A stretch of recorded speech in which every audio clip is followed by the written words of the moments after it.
আপনাদেরকে একটা বুদ্ধি শিখাই।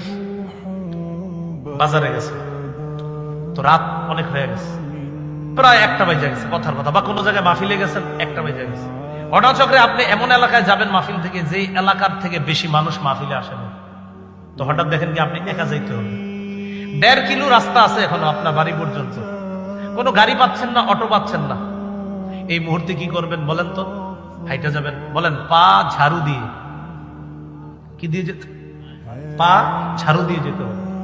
পা ঝাড়ু না, পা ঝাড়ু দিয়ে যেতে হবে। এখন এই যে পা ঝাড়ু দিয়ে যাবেন, সেটার জন্য শক্তি খরচ হয়। হ্যাঁ, হাঁটতে কি শক্তি খরচ হয় না? এক বুদ্ধি করবেন, আল্লাহ আপনি কোরআনে বলছেন ইস্তেগফার বললে শক্তি বাড়ে, যেহেতু আমি বাড়িতে যাইতে 1.5 কিলো রাস্তা হাঁটতে হবে, প্রথমে 10 বার 20 বার 50 বার যতবার পারেন ইস্তেগফার করবেন এই নিয়তে। আল্লাহ কোরআনে আপনি এক জাতিকে বলছেন ইস্তেগফার পাঠ করো, ইয়াজিদকুম কুওয়াতান ইলা কুওয়াতিকুম, ইস্তেগফার বড়, আমি তোমাদের বর্তমান শরীরে যে শক্তি, এই শক্তির সাথে আরো শক্তি অ্যাড করে দিই। আল্লাহ আপনি কোরআনে বলছেন শক্তি বাড়ে ইস্তেগফারে, আমি ইস্তেগফার বললাম, এই যে হাঁটবো আমার শক্তি খরচ হবে, আপনি শক্তি অ্যাড করে দিন।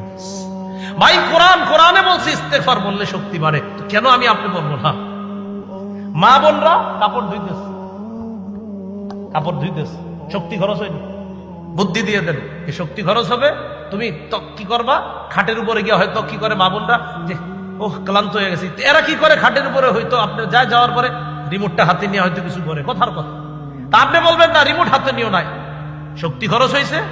এবার খাটের উপরে বসছো, ফ্যান ছাড়ছো, আস্তে ধীরে কয়েকবার ইস্তেগফার পাঠ করো, যেই শক্তি খরচ হয়েছে এটার ঘাটতি আল্লাহ পূরণ করে দেবেন। কোরআনে আল্লাহ বলে দিচ্ছে, এরপরে আমরা না শক্তি সঞ্চয় করতে চাই না।